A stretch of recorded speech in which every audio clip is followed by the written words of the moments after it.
Hi, Okay. we are joined by Tabitha today. Tabitha, I'll hand it over to you. Please introduce yourself. Okay, thank you, Mr. Avi. My name is Tabitha from Nairobi, Kenya. I am a social worker, mostly engaging children, those who are in need. And yeah, it's a passion for me since I was done with my campus studies, that is in 2022. Yeah, so currently I'm working with children in the child welfare services and also protecting them and also trying to rescue them where they are having issues, like helping them having from maybe cases of poverty and also from cultural issues from Kenya. I think we have some main cultures that are against mostly for the girl child, mostly for girls.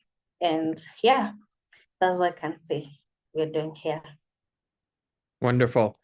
So Tabitha, I've had the opportunity to speak with a few practitioners from Kenya, and my understanding is that there are almost two types of child protection systems, one that is led by government and the other by NGOs.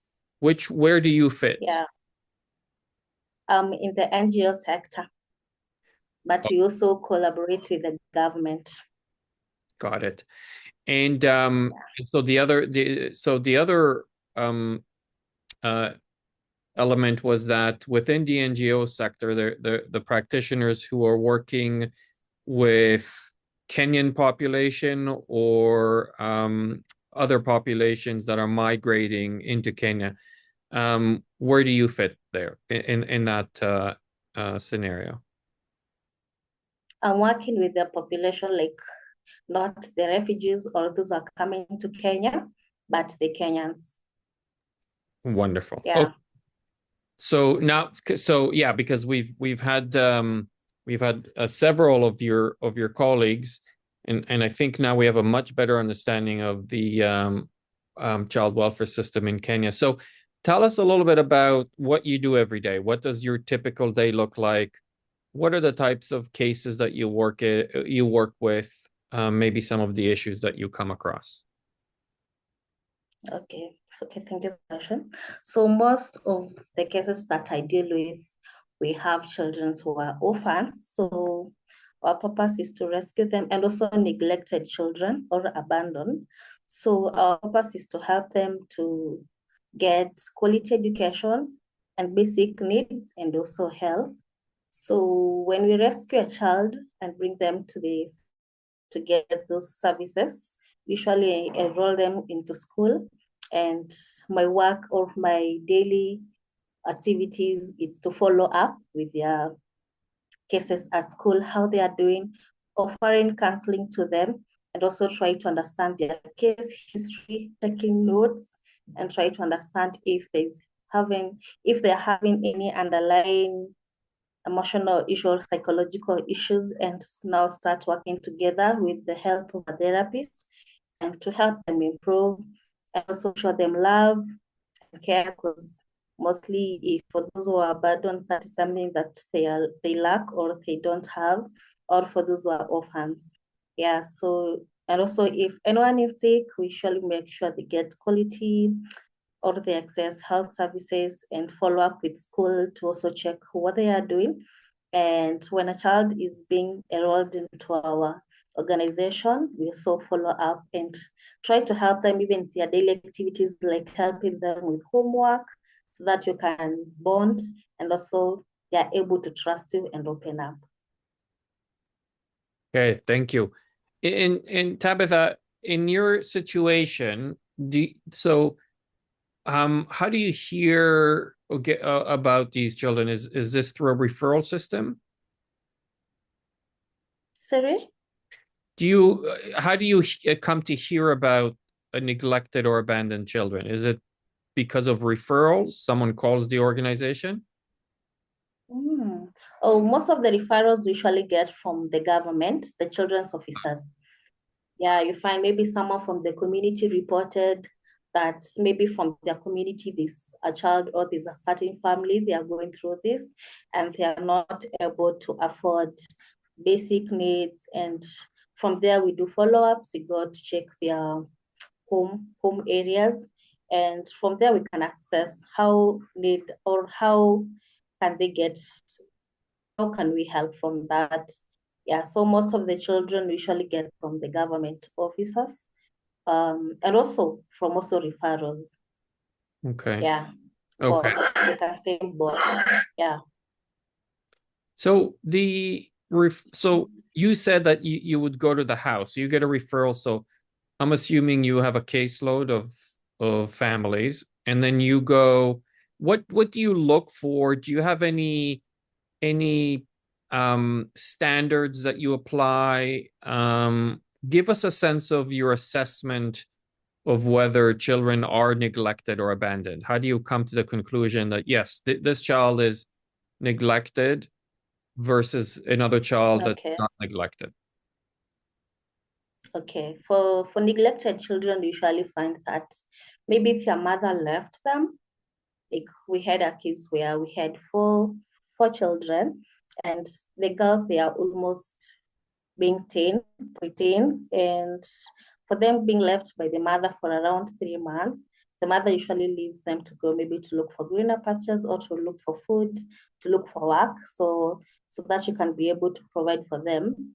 But now you find that being left alone, and they are young girls, they are exposed to being sexually abused because now they have no one to protect them. And also you find that even when their mother is away, getting to afford to feed them is also a problem. So you find sometimes they usually use meals, they can sleep hungry, and also because the mother is not able to even afford school fees, you find that they usually not go to school. It's like they skip. So that is a kind of also needs we check, and also the housing, how the housing structure is, and also the environment also. And yeah, and we also usually take notes or ask information from the neighbors. How do the children survive? What happens to them? Are they friendly with their family members? Maybe the extended ones like uncles and aunties do usually care for them. Yeah, such kind of cases. And you can also find the neighbors might be the ones who usually report the cases to the government or to the policemen. From that, we can do follow-ups and try to get information from the background. Yeah. Okay, so you begin with by seeing the home and talking to Yeah. neighbors, talking to the children, talking to whoever. Um, Yeah.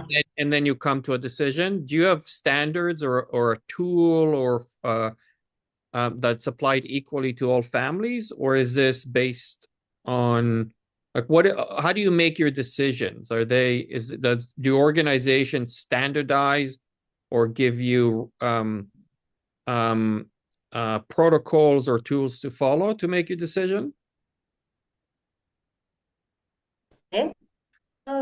There's not usually a specific tool we use, but just try to, I can say just the assessment of maybe we're trying to see here mostly if they're missing 3 meals, Mm, and the neighboring community, they're saying that the condition even at home, the mother does not come. Usually, those are the kind of things we just look. Yeah, I understand. Okay. yeah, I'm asking because here in North America, in Canada, there are strict guidelines and protocols and standards that workers have to follow to make sure that the work is consistent for all families. Um, mhm. so once you've Oh, done, sorry. go ahead, go ahead. Uh-huh. I think I know not that we mentioned that it's part of our constitution, like the Children's Act. Yeah, now that you can know a child in need. Sorry, I'm speaking Swahili. If Yeah, so there's a Children's Act in the Constitution that a child in need is a child lacking this and this and this and this. Yeah, there's that whole story. Got it. Okay. Yeah, Yeah, so that the act itself is what gives you the guideline or your guidelines. Okay. yeah, there's a good. Yeah, Okay. sure. Okay. So for example, with this case that you mentioned that the mom disappeared for 3 months, how do you work with a family in that situation? Can you tell us how you would go about working with that family? What would you do, and how do you make sure that you're not worried about them anymore? Okay, so if that is the case that the mother is irresponsible or we can't even reach her, we usually engage the immediate family members like the uncles and the aunts for us to get information, and also the local church and the local government, I can say. We usually have chiefs. So from that, you can get information. And when the government authorizes that this case, the children, they are in need of protection and they need to be rescued, then we can go ahead of that. But we also try to reach to their mother and ask for permission because she's the mother. And most of the times they usually because they need their children later in the day to be helped and to get quality education and basic needs that they are not able to offer. Okay. So can we maybe focus, let's say, and I'm giving a hypothetical, and because I want to understand how it would work in your context. So you show up at the house and you said there are three girls. Yeah, three girls. Sorry, are you sure? Uh-huh. Yeah. Okay, so you show up at the house and then you see the girls are living on their own. And then the Mm-hmm. mother is away. Before Mm-hmm. leaving the house, like what would you do? Do you leave the Mm-hmm. kids in the house, or do you make sure that they're adults that look after them? What do you do before you leave that house? Before you leave the house and before we are able to formalize and get all the paperwork before we rescue them, we usually like the immediate family members, we usually Okay. request them to check on them. And now that comes, like they see the government is involved. So with that fear of now, because the government is involved, they have to take care of their family members because they're also related. They usually help us on that. Okay. And after that visiting, we usually make it quick to be able to rescue them. They for them to be okay. Okay. Yeah. So when you say rescue them, is Mm. there do you have homes they can go to? Yeah, Okay. So that's what you mean by rescuing. They would go and stay with someone else. yeah. Okay. And these homes are these orphanages or foster homes or kinship homes? What type of homes are these? Sorry, oh, I've had orphanages. Okay. Are they We orphanages? usually call them mostly children homes. Okay. We rarely call them the orphanages because of maybe giving them trauma and them engaging with other children. That name might be stigma to them. So after rescue them, we usually bring them to a home where we have a help mother and maybe a house father and several caregivers who can help, a social worker, and maybe management, just a manager to assist in pro in to assist in provision of the basic needs. Yeah, and maybe there must be a standard for a home to run here in Kenya. There are certain qualifications or some things that there must be there for a home to be able to host or to be able to have kids, to have children who are rescued. Okay. And then Yeah. if kids are if kids do end up going to these homes and then you find the mother comes back and says, "Hey, I want my kids back." What's the process for the kids to go back with mom? Okay. There's a process usually we call it integration. Now we have to do follow-ups first to make sure that the mother has taken precautions and that she's good enough or she's stable to be able to take the children back because we don't want children to go back and start suffering again. that we usually follow up to make sure that things are okay with the mother.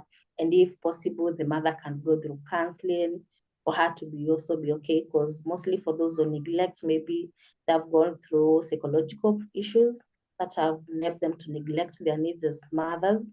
Yeah, that is the first thing we do.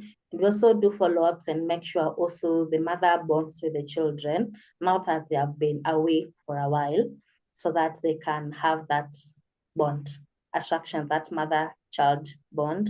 And then from there, we can say it is safe, they can go back to their families. And also, as we don't just leave it there, we usually do follow-ups to make sure the children, they are okay, the mother is okay, and everything is okay until everything is now fully, it takes off. Yeah. Okay. Okay. Thank you. So now, yeah, I have a good sense of the process.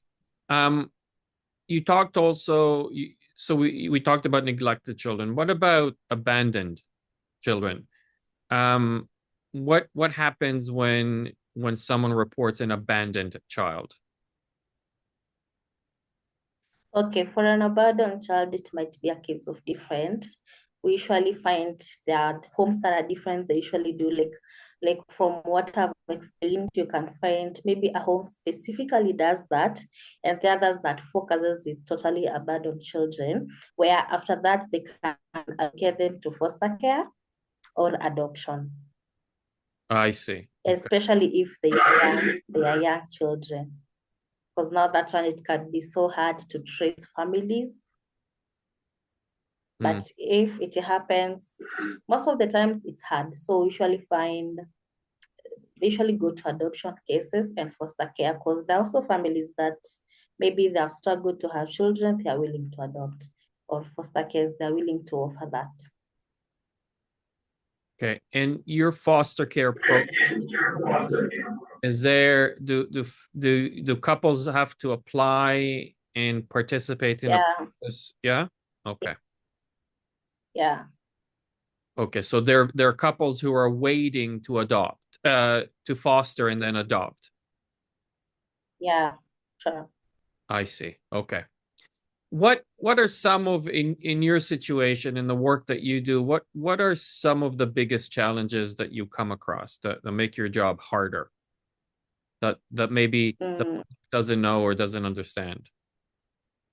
okay. Mm, what the biggest challenge I usually face is having to handle children who have gone through past sexual abuse, because now that is very traumatic. You usually find today they're okay, tomorrow it's an issue that is disturbing them. And also maybe having family background issues. You find maybe after their parents, maybe they passed on, the aunties or the uncles who take them after, they were not really taking good care of them, or they were not that loving to them. So it affects them, and they're still family members. So making them understand, and also the other side of the family try to educate them to love on their children, because they're still their family. I think it's a quite bit of challenging. And also for the mothers who have neglected their children, you try to follow up a case that the child loves their mother. Of course, a mother is a mother, even if they are what case they have done. So the child is so having that longing to have their mom closer, or you try to follow up with the mom. The mom is not willing to come and see up their children. It breaks me to see the child broken because of that, because now it's beyond you. You don't know how you can help them. But yeah, no, dealing with such kind of cases in counseling, sometimes it's hard. And how long have you, I forgot to ask you, Tabitha, how long have you been in this job? Since 2022, Okay, so about I can yeah, it's my first job your doing first. this. I think for first job, yeah. Sorry. Yeah, okay. And Mm. so what it's been 3 years. What do you like most about this job? What do you enjoy or like most about it? What I enjoy mostly is impacting those children, trying to teach them on survival skills, now that into mentorship, yeah, into counseling. I love the counseling so much. So every time we usually have mentorship sessions with the children, about learning self-awareness, boosting self-esteem, and try to see them every day they are better, they are willing to cooperate, they are coping, even though sometimes they have extreme challenges. Now that daily improvement, it makes me feel good. It makes me feel like I'm doing impact in the society and I'm serving humanity. Yeah. Nice. And if someone who is a bit younger right now is watching this in Kenya and wants to do what you do, how do you in Kenya, what's the schooling or what's the process that they need to follow to do the job that you're doing? Okay. For what for you to do what I'm doing, we usually do in social sciences, mostly in social work or in counseling psychology or community development. I believe, or sociology and psychology. In general social services, we're able to impact children and serve humanity. Yeah. Okay. And what advice would you give to um, young protection workers who are about to start or want to do this job? So you've had 3 years of experience. What advice would you give? What the advice I can give them is for to have that heart of serving, because sometimes it's hard. But if you are passionate about it, you'll always go far in it, and you'll always feel like you're doing impact, or you're doing a great job. Sorry, it's my first time doing this. I'm a little bit afraid. You're doing great. You're doing great. Um, okay. Yeah, thank you so much for your time. It's wonderful hearing from you and Okay. especially it's great hearing from practitioners who have done this job for a really long time or someone who just started and someone in the middle. You always hear different experiences and approaches to the work. So thank you so much for your time. Thank you so much.